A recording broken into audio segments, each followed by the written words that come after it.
Bom dia a você que acompanha Sobral Enem em casa, hoje nosso 19º encontro, aula de véspera de História e Sociologia com o professor Paulo.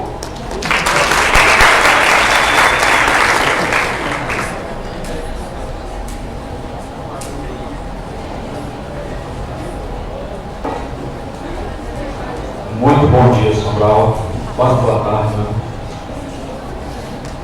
A Maria se chama de novo, né? Trouxeram.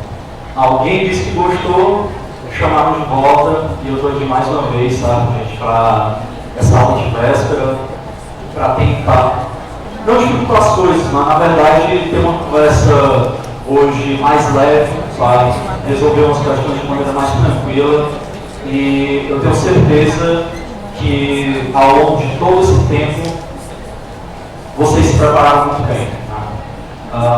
Fazer uma prova de vestibular, fazer uma prova como essa do Enem que está chegando, é algo que não se resume em um dia, é óbvio, não é uma aula de véspera, mas que pode com certeza ajudar a reforçar alguns conteúdos que ainda podem estar meio conturbados na cabeça de vocês. E a gente vai tentar, né, sanar um pouco dessas dúvidas hoje. O que é que a gente vai fazer hoje então? Né? Vocês aí com o caderno, com as questões que eu preparei em mãos. Bem, se vocês fizerem uma análise, certo, aí, nos últimos 10 anos de Enem, 10, 9 anos, nós vamos encontrar alguns temas em potencial na área de ciências humanas, especificamente, sabe, pegando história, né, atualidades, sociologia e filosofia. E eu vou apresentar algumas dessas temáticas aqui para vocês hoje, sabe? Para quem fez a prova do Enem ano passado, o Ministério da Educação, ele comprovou que a prova foi modificada, sabe, no seu estilo. Até então, o Enem vinha sendo uma prova com duas características principais, uma interpretação de texto e um conhecimento prévio. Isso está mantido.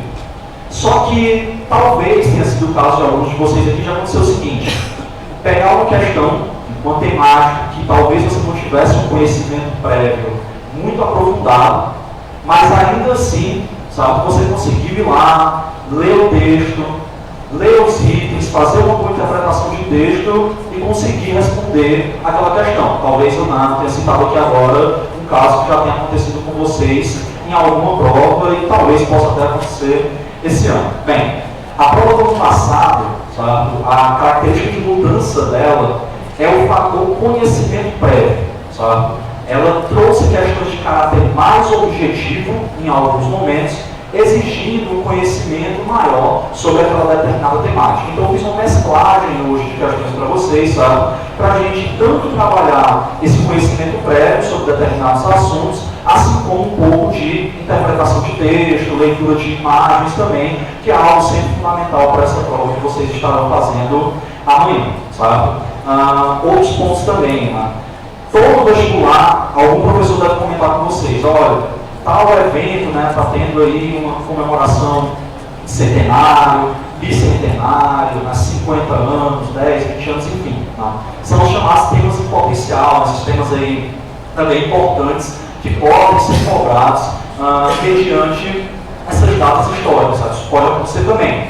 E aí, por exemplo, né, talvez vocês não tenham se atentado para isso, mas um dos maiores eventos de modificação da história da humanidade está completando, eu não vou bem chamar de aniversário, porque acho que não é bem um aniversário, mas nós estamos marcando, sabe, 100 anos do final, né, de um desses eventos que marcou a história da humanidade e transformou profundamente, né, a nossa visão sobre muita coisa. Eu estou falando da Grande Guerra, né, ou como nós conhecemos, a Primeira Guerra Mundial. Naquele momento ela acontece, mas a gente não sabia ainda, né, que, está acabando aqui a Primeira Guerra, daqui a tantos anos a gente faz a Segunda, né, então vamos chamar de Primeira Guerra Mundial. Conhecida somente como a Grande Guerra, que vai de 1914 até 1918, e nós estamos, né, em 2018. Bem, 100 anos do final, então, da Grande Guerra, a Primeira Guerra Mundial. Nós temos outra data também, sabe, de uma espécie de marco, né, que é o Maio de 68, um movimento que aconteceu na França, que inclusive, sabe, já foi cobrado em vestibulares esse ano, né, a prova da UES, por exemplo, a estadual. Se você der uma olhada agora na prova do meio do ano, você vai encontrar uma questão sobre Maio de 68. Né. Recentemente eu estive aqui com vocês e e eu fiz uma aula só falando sobre crise do Oriente Médio, crise de imigrantes, comparação, sabe, com essas crises do Oriente Médio, com outros momentos históricos também. Ah, professor, não vi, né, estava cansado, não estava aqui, acabei esquecendo de olhar lá o canal no YouTube. Vai namorar hoje, né, tá aí com aquele crush, aquela pessoa, pô, não tem o que fazer, né, hoje seria bom estar com aquela pessoa que eu gosto. Ou, né, vamos lá em casa assistir um vídeo do professor Paulo, né, falando sobre a crise do Oriente Médio, né, as bombas e tudo mais. Olha aí, né, você já dá uma relaxada e ainda, né, dá uma estudada em cima de um conteúdo potencial também para estar sendo cobrado nessa prova de vocês. Certo? Então a gente vai trabalhar algumas dessas temáticas, né, e aí só apresentar aqui para vocês. Né, falei da Primeira Guerra, Segunda Guerra Mundial também tem um potencial altíssimo, sabe? Sempre constante em provas de vestibulares e do Enem também. Mais de 68, uma temática por conta dessa data, né, que eu acabei de colocar para vocês. Antiguidade, principalmente Grécia e Roma, sabe? Temática também sempre recorrente. Escravidão no Brasil, a Brasil colonial, Império, parte da Nova República e, principalmente, ditadura civil militar. Paulo, mas todo esse movimento político que está acontecendo no Brasil, tanta coisa sendo discutida e tudo mais. Bem, o Ministério da Educação tem também essa postura, digamos, de neutralidade, sabe? Não achem também que vocês vão encontrar questões que, de alguma forma, possam colocar em xeque o próprio governo. É uma prova governamental, sabe? Então ela não vai lá colocar questões que discutam coisas também que possam, né, trazer um âmbito de crítica, né, de reflexão sobre algumas questões dos governos recentes que nós vivemos. Né? Isso pode aí até ser negativo para esse próprio governo. Então, são temáticas, sabe, que eu coloco aqui e a gente vai trabalhar hoje, então. Sabe? Então, aqui para a gente começar, uma questão da UERJ, sabe, de 2015. Bem, os mapas constituem uma representação da realidade. Observe na imagem abaixo dois mapas presentes na reportagem intitulada Um Estudo sobre Impérios, publicado em 1940. Vocês sempre, né, vão encontrar questões aí com tons de imagem, né, análise dessas imagens, e fazer uma boa análise, sabe, dessas imagens, desses dados, acaba sendo algo fundamental para uma boa resolução dessas questões. Sabe? Às vezes o texto ele acaba complicando um pouco mais sua cabeça. E aí depende, né, de indivíduo para indivíduo. Tem gente que vai melhor na questão da análise dessa imagem, desse gráfico, outros, né, vão melhor pela análise de texto. Ou, né, você faz uma mescla entre os dois. Vamos ver então. A gente tem aqui, sabe, a Alemanha, a nação agressora, nessa questão. E aí você vê uma representação pequena da Alemanha, sabe? Ao lado, Reino Unido, 25% do mundo no Império Britânico. E aí uma expansão bem considerável em relação à primeira imagem. Então, se a gente for aqui trabalhar uma leitura, sabe, dessa imagem, a gente pode falar de expansão. Você vê um pequeno ponto representando, então, a Alemanha, se perguntando sobre a possibilidade de uma nação agressora, e na imagem seguinte, você vê uma expansão, né, dessa imagem, desse ponto que você observa na primeira representação. Bem, o uso da cartografia nessa reportagem evidencia uma interpretação acerca da Segunda Guerra Mundial. E aí, naquele contexto, é possível reconhecer que essa representação cartográfica tinha como finalidade, sabe, a. criticar o nacionalismo alemão, B. justificar o expansionismo alemão, C. enfraquecer o colonialismo britânico e D. destacar o multiculturalismo britânico. Sabe? O que eu quero que vocês façam agora, para a gente até ganhar um pouco de tempo também. Pensem aí, né, rapidinho, não vou pedir para vocês levantarem a mão, mas é importante que vocês respondam, sabe, gente, para a gente já tentar fazer aí uma análise de como a gente está em relação a essas temáticas, sabe? Vou supor, então, que cada um de vocês aí já tem uma resposta em mente, né, já está com alguma ideia, e nós temos, então, a resposta como item B, justificar o expansionismo alemão, certo? Por quê? Vejam só. Para a gente entender todo o contexto da Segunda Guerra Mundial, a gente tem que voltar para a primeira. Vocês devem ter estudado isso aqui ao longo desses meses, que a Segunda Guerra ela é uma espécie de continuação da primeira. Então, se a gente voltar lá para a Primeira Guerra Mundial, o historiador Eric Hobsbawm, ele vai colocar que a Primeira Guerra, na verdade, ela não começa em 1914, que é a data, né, de início que nós temos, Francisco Ferdinando, aquela coisa toda mais factual. Só que o Hobsbawm ele volta lá para a década de 70, 1870. Alguém lembra aí o que estava acontecendo nesse período na Europa? Estavam surgindo dois impérios, tá? Nações se constituindo, que até então elas não estavam presentes ali no mapa europeu. Alguém já sabe do que eu estou falando? Alemanha e Itália. Certo? Esses dois até então não tinham passado por esse processo de unificação, são os dois mais tardios. Década de 70, 1870. Bem, o que é que acontece então? Nesse momento da história, tá?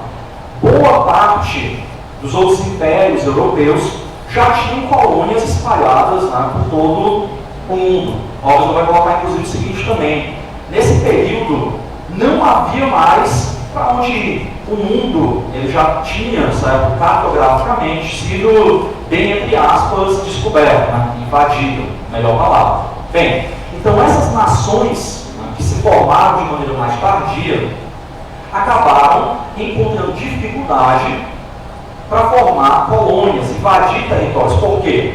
Se eu quisesse invadir um território naquele momento, eu sendo Alemanha ou Itália, muito provavelmente já existia um outro invasor naquele território. Então essa expansão, sabe, esse expansionismo é um dos motivos principais que nós temos para a Primeira Guerra Mundial. Os países, essas nações queriam, sabe, territórios de exploração, mão de obra barata, matéria-prima, e para isso eles necessitavam desses territórios. Mas como já haviam ali outros invasores, acabava se gerando um processo de guerra. Nacionalismo, que foi falado aqui durante outras aulas também, sabe? Um dos motivos principais, tanto para a Primeira quanto para a Segunda Guerra Mundial. Por quê? Porque esse nacionalismo exacerbado, defender a sua nação acima de tudo, né? Independente de qualquer coisa, você tem que ser superior, você é maior, você é mais desenvolvido, você tem a melhor economia. Isso é um nacionalismo extremamente negativo, sabe? Que também é um dos motivos para essas duas guerras terem acontecido. Mas bem, né? Vou voltar um pouquinho então para esse contexto da Primeira Guerra Mundial e seu início. Falei da década de 1870, esse processo de unificação.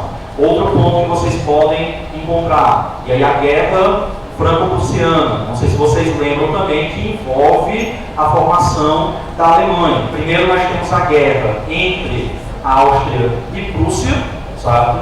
A Áustria que não queria essa unificação da Alemanha, que queria manter um controle sobre o território, enquanto, certo, nós tínhamos ali a Prússia, certo, que na verdade queria um desenvolvimento econômico, né, uma abertura comercial no território que nós conhecemos como a Alemanha. A Prússia sai vencedora dessa guerra, só que depois entra em outro processo. Essa guerra franco-prussiana diz respeito, sabe, a Napoleão III, que tinha muito medo de, com esse processo de unificação do território da Alemanha, a França ficasse deslocada, ficasse presa, sabe, dentro da região da Europa e não pudesse manifestar questões políticas, comerciais com outros países. Então era uma espécie de plano, que Napoleão III achava que estava acontecendo ali, né, para que a França fosse isolada dentro do continente europeu. E aí eu vou entrar em outro aspecto também, eu vou ligando vários temas aqui, só falando de Primeira Guerra Mundial. Nesse período, pessoal, nós também temos a Segunda Revolução Industrial, sabe? Que é um tema também de grande potencial, a Revolução Industrial de uma maneira geral. O que é que acontece na Segunda Revolução Industrial? Modificação, sabe, em relação à matéria-prima, em relação a combustível, e aí vocês devem saber, né, o quê? Qual é o combustível que passa a ser utilizado durante a Segunda Revolução Industrial? Alguém? Petróleo, beleza, que massa, sabe?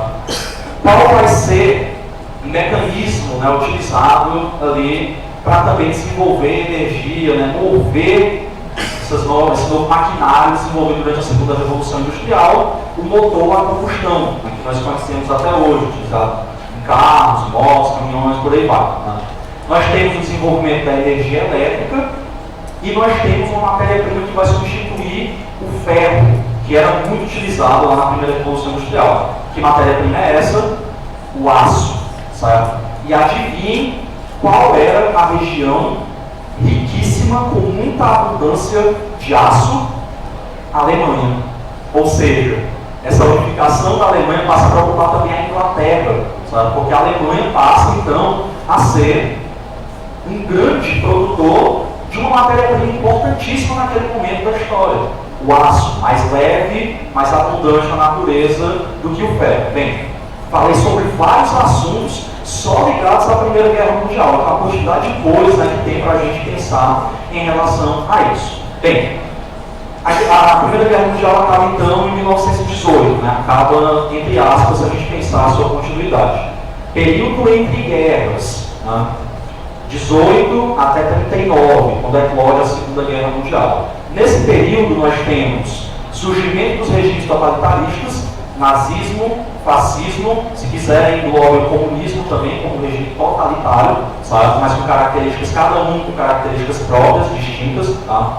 Crise internacional do capitalismo, a crise de 1929, mas ao final da Primeira Guerra, em 1919, nós tivemos, tá, um tratado que vai afetar diretamente os países europeus, mas principalmente a Alemanha. Como é o nome desse Tratado de Versalhes?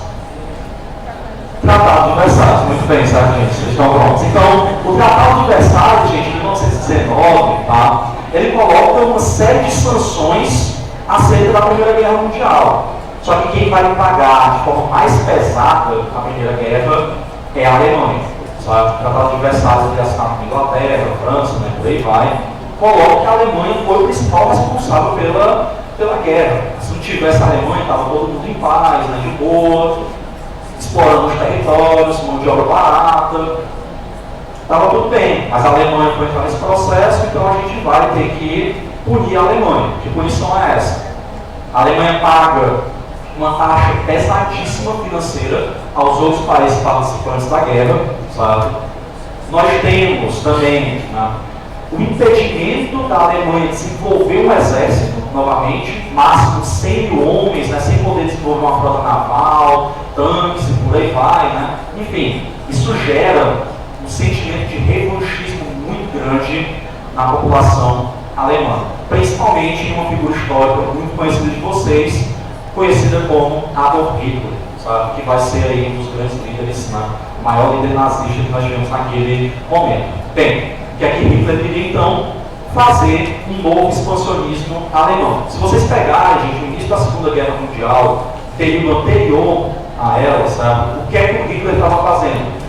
Rasgando o Tratado de Versalhes e expandindo o território da Alemanha. Até chegar o momento, sabe, que esse território se expandiu tanto novamente, que aí Inglaterra e França, a Inglaterra principalmente através da figura do seu ministro Winston Churchill, que já vinha avisando, sabe, dos perigos da ascensão do fascismo e do nazismo, mas a população não, né? Nazismo, fascismo, é contrário ao comunismo, então deixa, né? Aliado nosso, aliado do capitalismo, só que não era, né? Hoje nós sabemos disso. Bem, então que Hitler faz o famoso acordo, né, de não ataque com Joseph Stalin sobre a Polônia ali, né, daí vem a expressão corredor polonês, né, a Polônia ficava exatamente, né, se a gente pegar no antiga União Soviética, a Alemanha, União Soviética, a Polônia formando esse corredor. Esse acordo era, né, Hitler fica com a parte da Polônia, Stalin com outra, eles não entram em guerra por esse território. Só que nesse momento a Alemanha já tinha uma série de territórios anexados, certo, à sua região.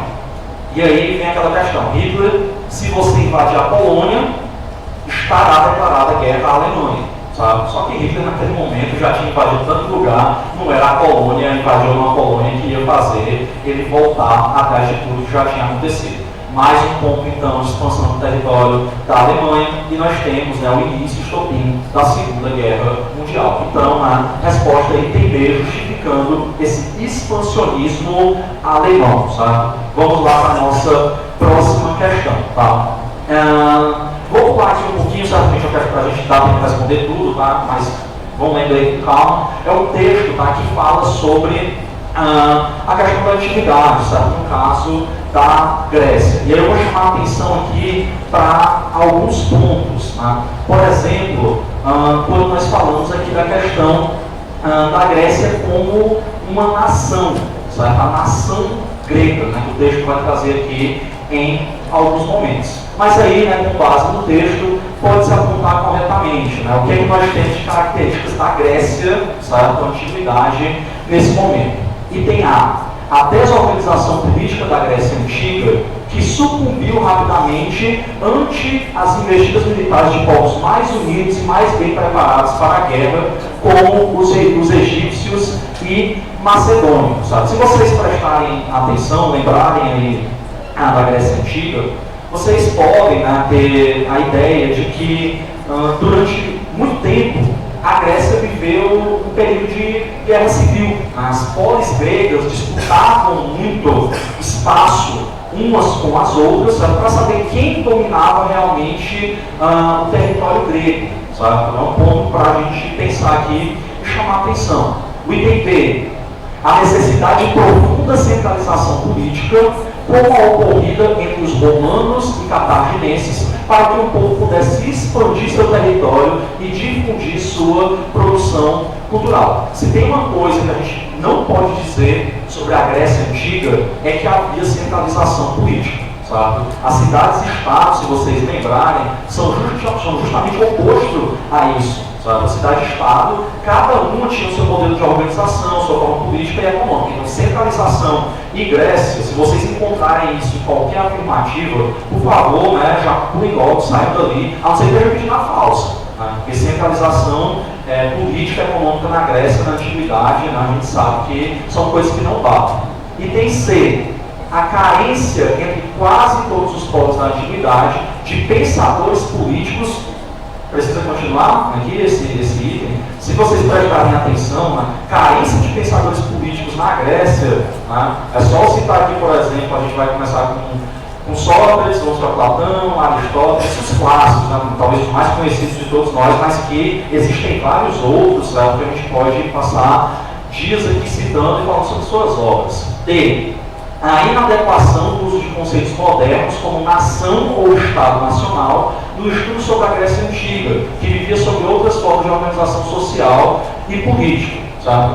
Bem, quando nós falamos aqui desse item, sabe, existem alguns termos que, não sei se vocês ouviram já falar dessa palavra, do termo anacrônico. Vocês já ouviram falar em alguma aula de história? Bem, anacronismo é quando você usa um termo moderno, certo? Mais atual, de um contexto histórico diferente, para tentar explicar outro o qual não lhe cabe. Né? Por exemplo, Paulo, durante as primeiras organizações tribais humanas, não existia propriedade privada, correto? Correto.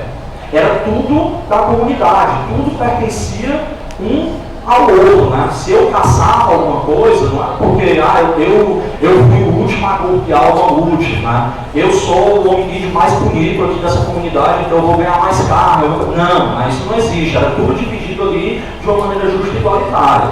Paulo, então eu vou chamar isso de comunismo. Não, você não pode.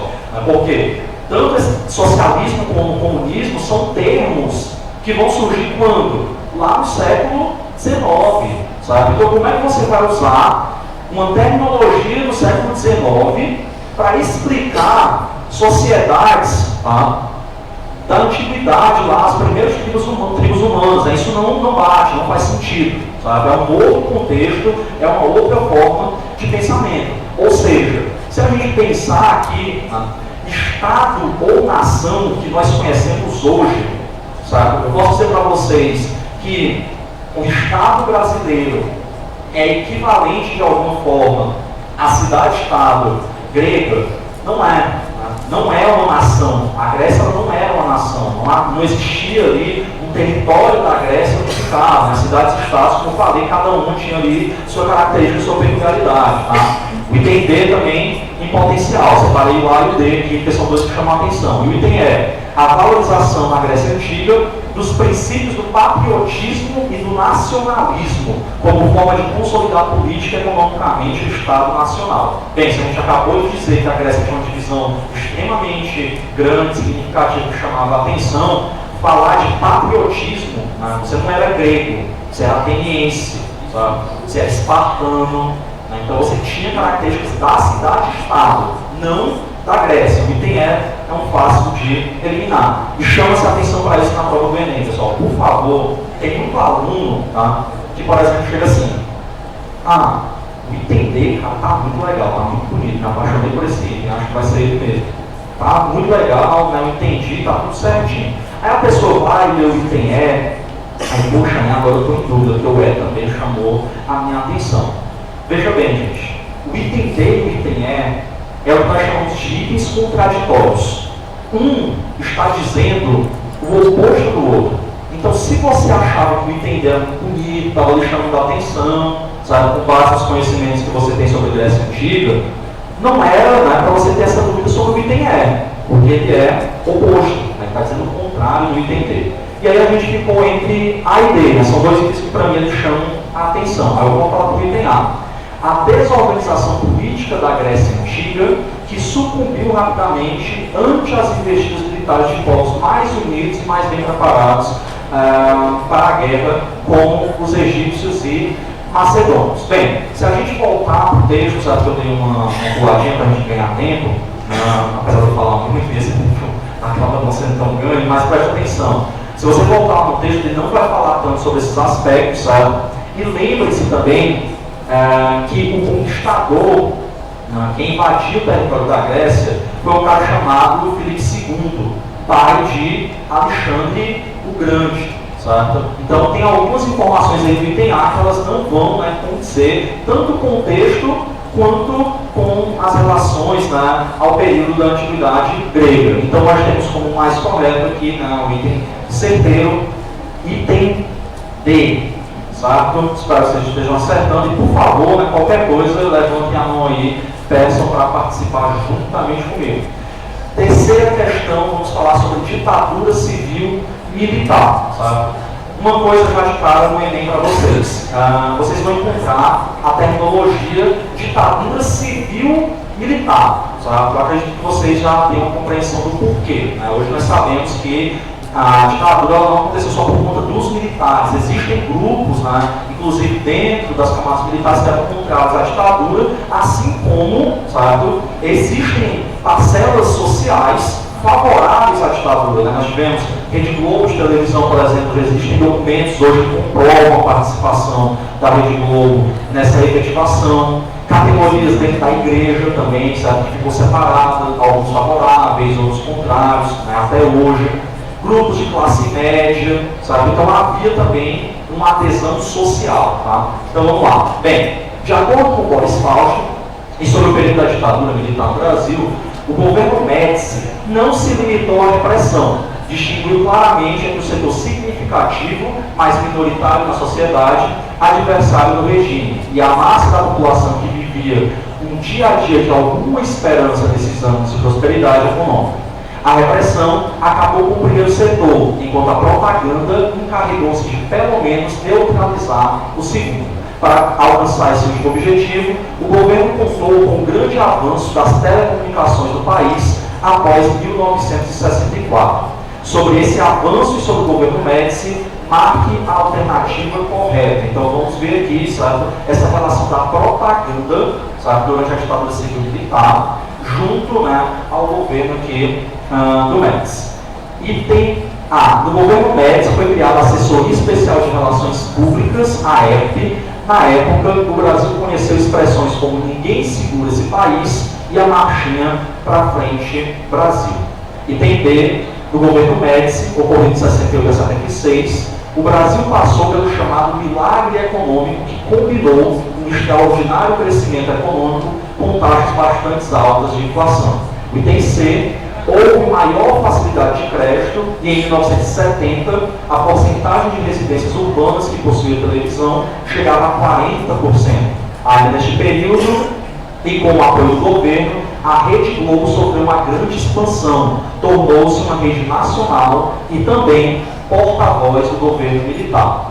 Sobre a propaganda do governo Médici, podemos afirmar que o fato de o Brasil ter perdido a Copa do Mundo de 70 para a Itália, esse daqui, para quem gosta de futebol, talvez seja um dos mais fáceis de eliminar, sabe? Esse fator é bem determinante, mas, na verdade, lembre-se que na Copa de 70, o Brasil conquistou o tricampeonato, sabe? Pelé e tudo mais. Inclusive, a seleção brasileira de futebol foi muito utilizada como propaganda, sabe, do governo da ditadura civil-militar naquele momento, né? Então, esse aqui, na minha concepção, dos mais fáceis, se você lembrar disso aí, você eliminar. E por último, o governo de Emílio Garastuza Médici ocorreu após o governo do presidente militar Castelo Branco e ambos eram considerados governos moderados. Certo? Essa aí também é outra, se você lembrar, né, tiver fixado questões sobre a ditadura civil-militar, você vai saber que ele também encontra-se errado. Certo? Quem marcou o item C, então,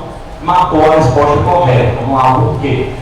Eu acabei de falar para vocês, enquanto li o texto foi de propósito, sabe, sobre a Rede Globo, tá, gente? A televisão no Brasil vai começar a ganhar um destaque muito grande durante esse período, não só a televisão, como o rádio também, sabe? Dois mecanismos que eram fundamentais para que você tivesse contato com a população, né? Transmissão de ideias e por aí vai. Por quê?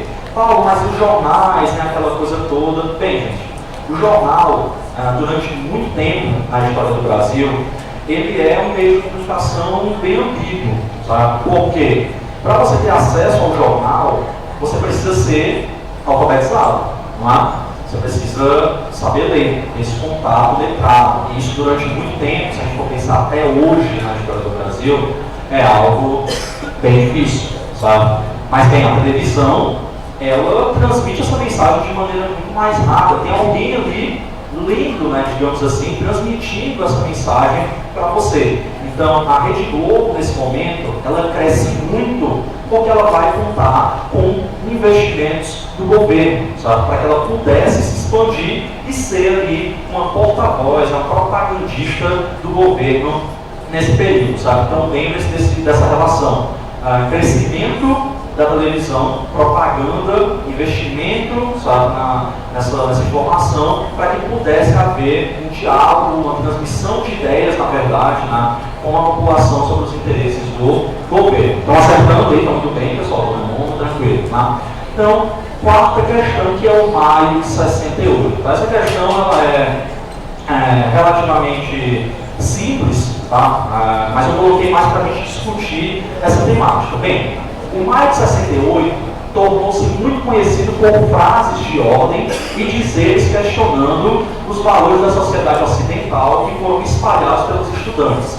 Selecione a alternativa abaixo e traz uma das frases popularizadas por eles em 68. Sabe? Bem, antes disso a gente vai precisar entender o que é o maio de 68 e que contexto é esse que nós estamos falando. Pessoal, maio de 1968, tá? O que é que estava acontecendo no mundo, a nível mundial, nesse momento? Alguém está dizendo Guerra Fria, tá? Exatamente. Bem, a Guerra Fria é uma determinante para vários processos mundiais nesse momento. Paulo, a Guerra Fria, aquele movimento ideológico e tudo mais. Não é só um movimento ideológico, não, tá? É um movimento de guerra também, tá? Só que essas guerras, elas foram varridas dos países que naquele momento eram chamados de países de terceiro mundo, na denominação que a gente não utiliza mais. Por quê? Porque a vida do brasileiro, a vida do coreano, a vida do vietnamita, ela parece valer menos do que a vida de um francês, de um espanhol, de um inglês. Então, se for para ter guerra agora, que sejam nesses países, tá? Bem, o maio de 68 então se engloba nesse processo, assim como a ditadura civil-militar brasileira, sabe? Lembre-se disso porque hoje também já existe documentação comprovando que os Estados Unidos influenciam diretamente o processo das ditaduras na América. Chile Argentina e Brasil. Lembre-se disso também. Mas vamos lá. O Maio de 68, ele faz um certo diálogo com outro movimento que vai acontecer nos Estados Unidos. Na verdade, vários movimentos. Movimentos são esses. São os movimentos chamados movimentos de contracultura. Você já deve ter ouvido falar, né, em algum momento. Aquela famosa frase, né, os cabelos dos homens começaram a crescer e as saias das mulheres começaram a subir. O que isso significa é um direito de expressão novo. Né? O movimento feminista na década de 60 que ganhou muita força, tanto nos Estados Unidos quanto na França também. Sabe? É só vocês lembrarem, né? Simone de Beauvoir, por exemplo, Sartre também na França, com suas teorias sobre o existencialismo. Nós temos também o movimento dos Panteras Negras, tá? Lá nos Estados Unidos. Bem, o que é que estava acontecendo na França, né, para a gente estabelecer esse diálogo? Muitos estudantes começaram a questionar o governo, certo? Considerado muito conservador do presidente Charles, certo? Charles de Gaulle. Começaram a questionar que era um governo muito conservador, muito autoritário. E começam os estopins, sabe, de movimentos estudantes saindo às ruas pedindo liberdade de expressão. Guerra do Vietnã também nesse processo que leva uma série de questionamentos, né, em vários locais do mundo. Estados Unidos mais uma vez, né, série de movimentos, Woodstock, sabe? Bem, em relação a isso, nas universidades francesas, para vocês terem uma ideia, homens e mulheres não poderiam dividir os mesmos dormitórios. De ficar ali, cada um do seu. E vocês devem saber, já tenho ouvido falar que na universidade isso não funciona muito bem. Né? O pessoal gosta de se misturar bastante, se divertir. Naquele momento se questionava já muito isso, né? Não tem a menor possibilidade, né? Essa questão de dividir dormitórios, homens, mulheres, mas não é algo tão pequeno assim, sabe? É realmente a questão da liberdade, de você poder se expressar, né? Ter o direito de ser quem você quer ser, sabe? Esse movimento, então, ele vai eclodir ganhando muita força dentro da França, tá? Não só dos estudantes, mas também trabalhadores. Né?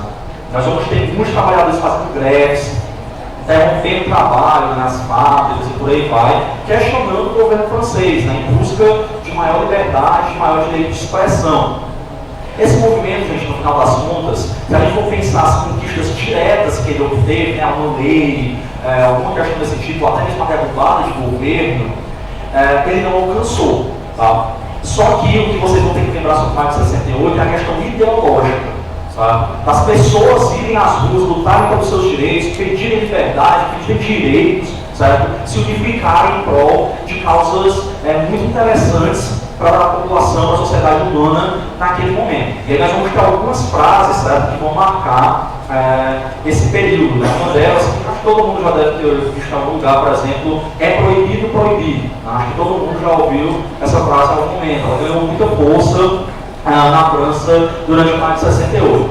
Mas aqui, certo, nesse caso, nós vamos ter, para quem nunca tinha ouvido alguma dessas frases, a resposta ao item certo? Sejam realistas e peçam o impossível. Essa questão da ideologia, né, de ir além daquilo que estava sendo limitado para eles. Pessoal, nesse momento, né, nos Estados Unidos, só para dar um exemplo sobre as lutas feministas, se você pega um anúncio de jornal, naquele momento, tinha a seguinte frase, né? Procuramos mulher para o cargo de recepcionista. Pré-requisito, ser bonita. Isso estava exposto no jornal. É algo que hoje ainda existe, né? Mas parece que a gente ainda deixa ali um pouco abafado por baixo dos panos, mas que acontece, existe.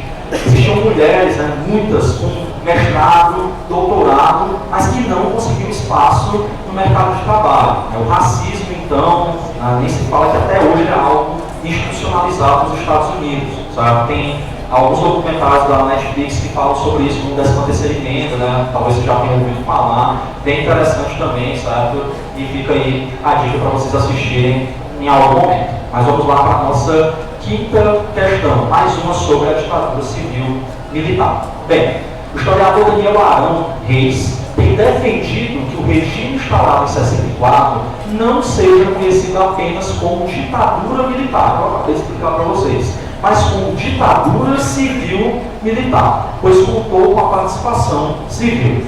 Para exemplificar o envolvimento civil, é possível citar, e tem a manifestações populares como a passeata do 100.000, a campanha pela anistia e as marchas da família com Deus e pela liberdade. Se vocês lembrarem desses eventos, né, acho que vocês já sabem como avaliar esse item. O B, a atuação homogênea do clero brasileiro e da Associação Brasileira de Imprensa, a ABI, que temiam a instalação do comunismo do país.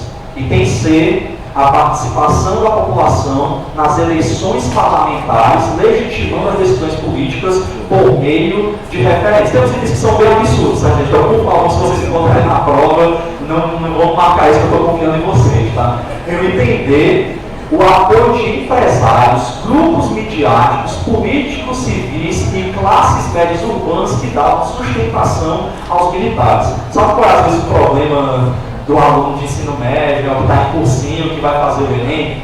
Ele quer complicar as coisas, sabe? Porque às vezes a gente vai fazer essa prova e meu Deus, é o Enem, Senhor, me ajuda, é uma prova muito difícil, e às vezes não é, gente. Às vezes você lê o item e tá assim, um nível de perfeição, sabe?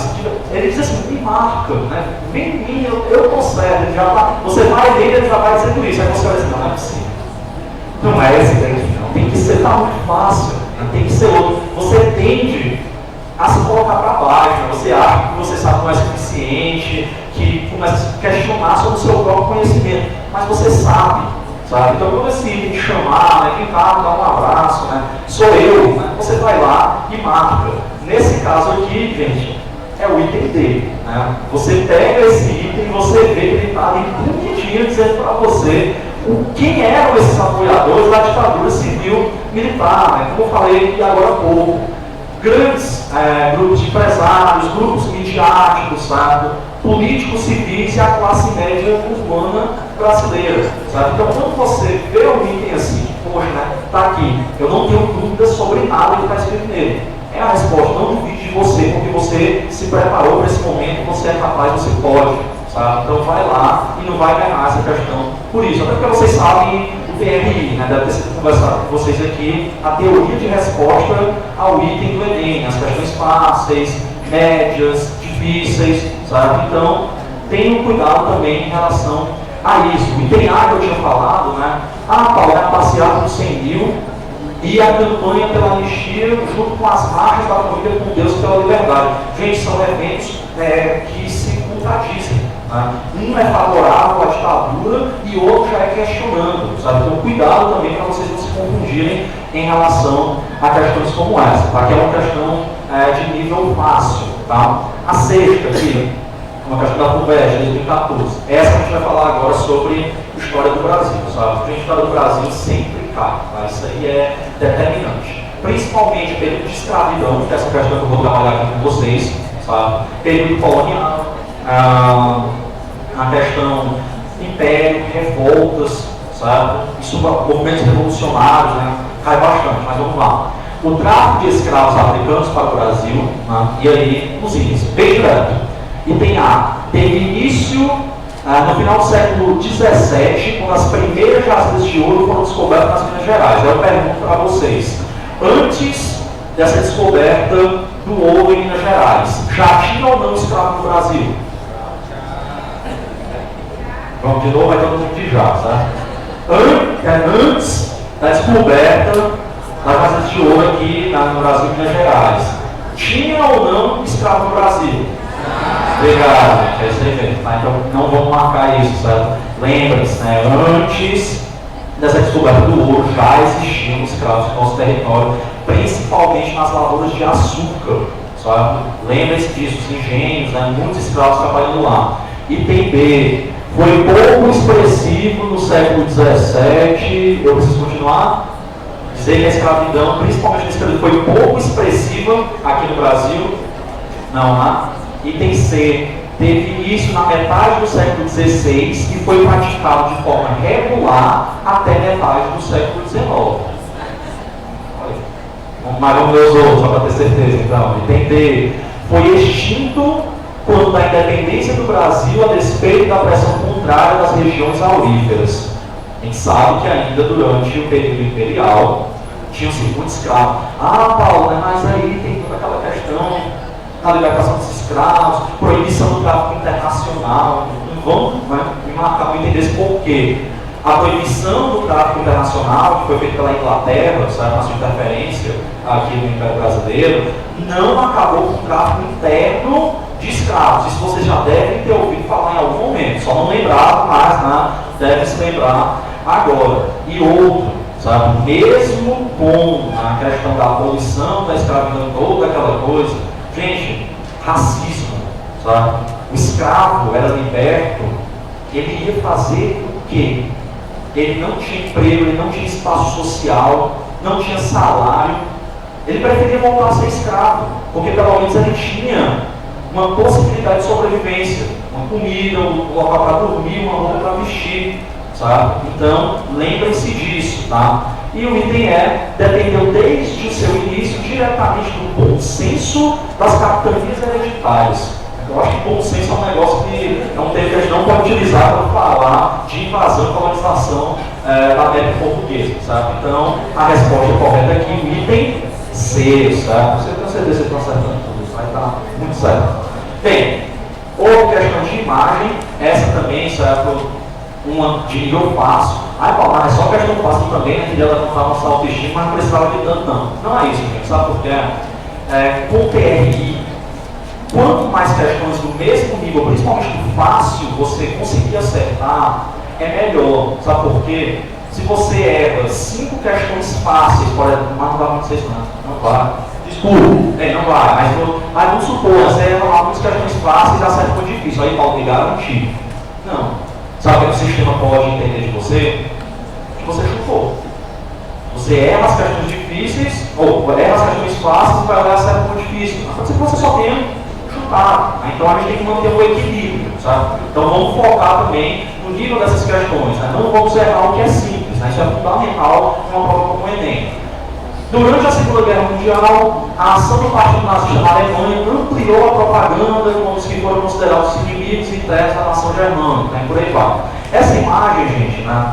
Nós temos aqui um judeu, sabe? Só você ver o símbolo estampado, sabe? No seu peito. E aí nós temos, né, 3 bandeiras à sua frente. Nós temos os Estados Unidos, tá? Nós temos a Inglaterra e nós temos a antiga bandeira, né, da União Soviética, sabe? E aí nós ainda temos essa frase. Tem que, they Jews, você fala, não tem, tá aqui a tradução para você, né? Por trás das potências inimigas, os judeus. Gente, nazismo judeu não bate, né? De jeito nenhum. Inclusive até hoje na Alemanha, se você se referir a qualquer coisa sobre o nazismo, ser contrário aos judeus, você é preso na hora, não tem nem conversa. Diferente aqui do Brasil, tá? Os alemães, eles olham para o seu passado e admitem os erros que cometeram. Só admitindo o erro é que você pode consertar, sabe? Não tem como você consertar o erro achando que ele está correto. Bem, gente, qual o termo utilizado, sabe, sobre essa perseguição, sabe, em relação aos judeus feita pelos nazistas, sabe? É o termo expresso ali no item A. Tem muita gente, pessoal, que eu já vi tanto aluno errar essa questão porque não sabia que essa tecnologia se chama antissemitismo, certo? Antissemita, ser contrário ao judeu, certo? Então, antissemitismo é o termo designado, certo, a esse preconceito, tá, dos nazistas em relação aos judeus, tá? Então, quem não sabia, lembre-se agora, sabe, não é em caso vocês encontrem isso na prova. O nome do termo é antissemitismo, da resposta do item A. Essa aqui, sobre a Segunda Guerra Mundial também, para a gente deixar bem fixado. No ano de 2015, relembramos os 70 anos do término da Segunda Guerra Mundial, de 39 a 45. Em agosto de 45, as bombas atômicas lançadas sobre, né, todo mundo sabe, Hiroshima e Nagasaki, que ficam no Japão. Paulo, vou olhar logo os itens. Vamos lá então. Vocês já sabem que a resposta só pode ser B, D ou E, tá? Bem, causaram milhares de mortes e muita destruição, ainda após a rendição dos outros 2 países do eixo. O eixo era formado por quem, gente? Japão, Alemanha e Itália. Nós acabamos citar o Japão, então, que não havia se rendido, e esse movimento foi utilizado como uma desculpa dos Estados Unidos para o teste das suas bombas atômicas, sabe, para ter uma demonstração de força, para dizer, gente, a Segunda Guerra Mundial acabou. Estados Unidos e União Soviética lutando como aliados. Mas quem vai mandar esse negócio agora sou eu. Por quê? Porque eu tenho esse brinquedinho aqui, bombas atômicas, que nem outro país tem, extremamente desumano, sabe? Então os dois outros países do eixo são Alemanha e Itália, tá? E por último, por que eu coloco essa questão? Atenção na leitura de vocês, sabe? Porque eu já vi aluno errado. Leio rápido, né? Então, nossa, estou sabendo de tudo aqui, já sei que é Japão, já sei que é Alemanha e Itália, nossa, estou me garantindo, sou muito bom. Massa, né? Só que aí você vai lá e lê assim. No mesmo ano, o Brasil acabou com a ditadura. Já sei, a resposta é o item B, que é ditadura, então é civil-militar. Aí sabe o que você fez? Você errou. Por quê? Você foi, tempo, vou ganhar tempo, vou rápido aqui, eu sou muito bom, sou inteligente. Mas, só que você tem que ler a questão. Porque às vezes, um términozinho de uma frase faz uma diferença. Sabe?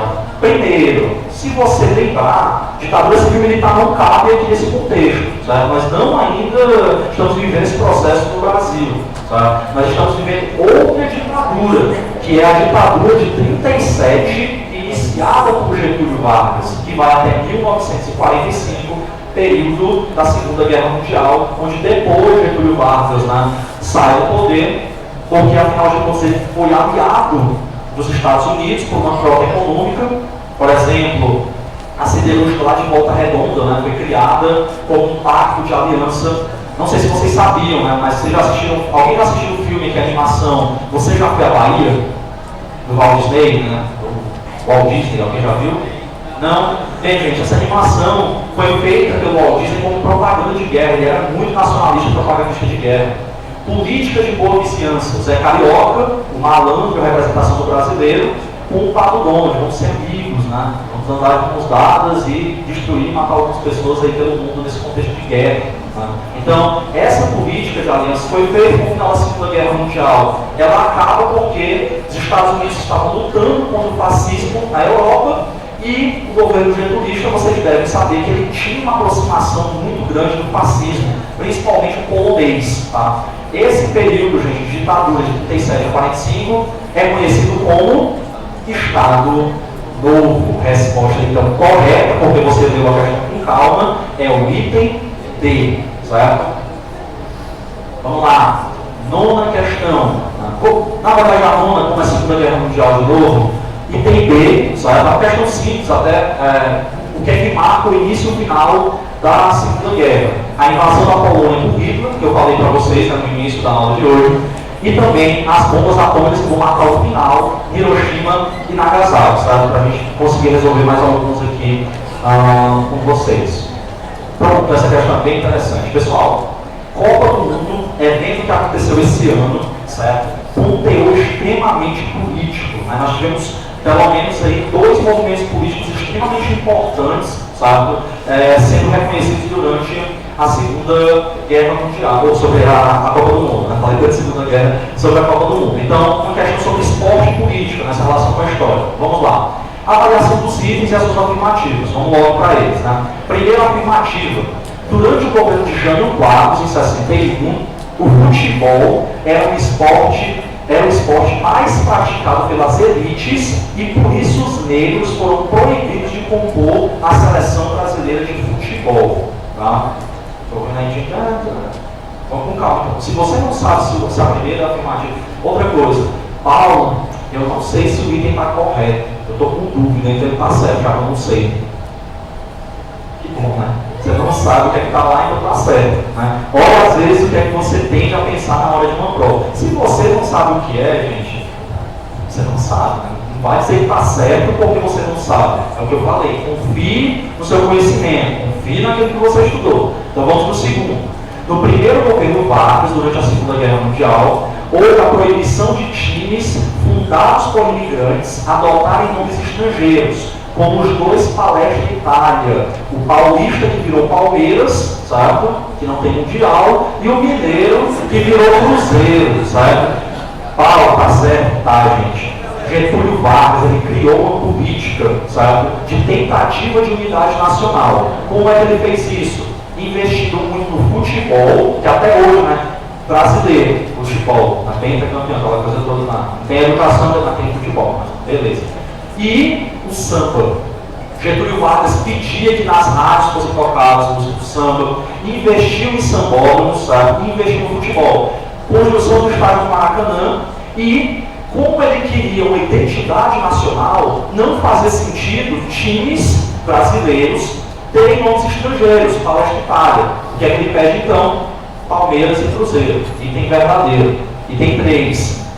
O governo militar aproveitou a Copa de 70 para fazer propagandas ufanistas, além de constituir, em 71, o Campeonato Brasileiro de Futebol. Falei com vocês, né, agora um pouco sobre isso também. E tem verdadeiro, tá, gente? Porque o futebol foi muito utilizado, tá, durante o governo militar, principalmente na década de 70. E por último, com a redemocratização, feita de 85 para cá, o futebol continua visado pelo poder político.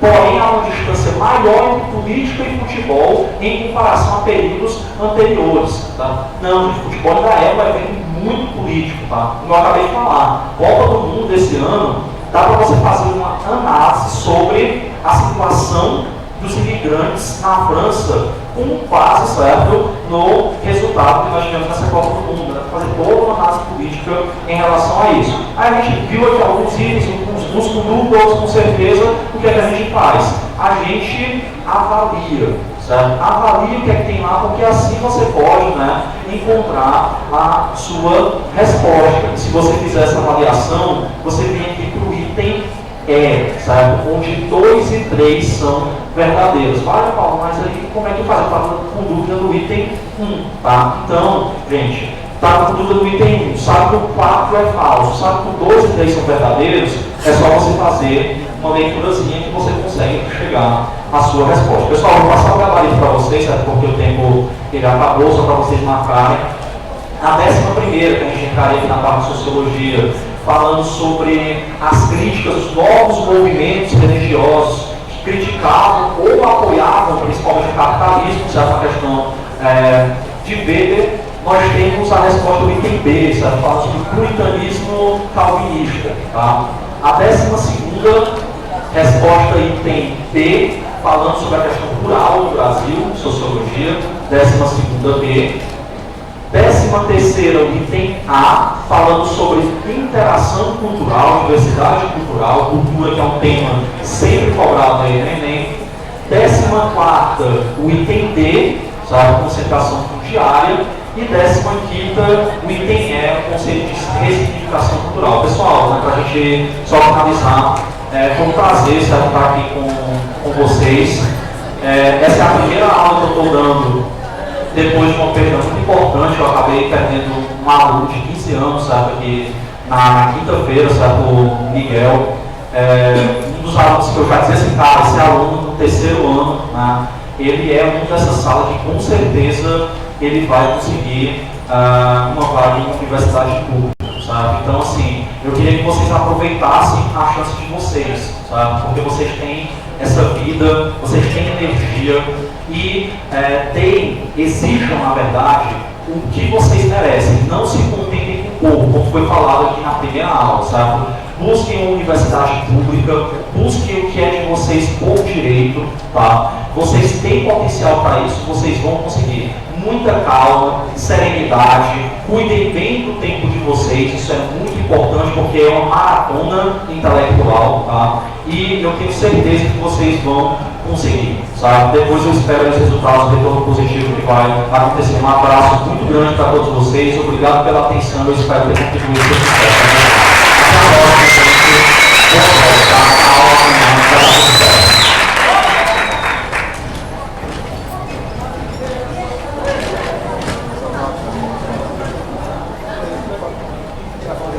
Tira aqui, ó. Encerrou?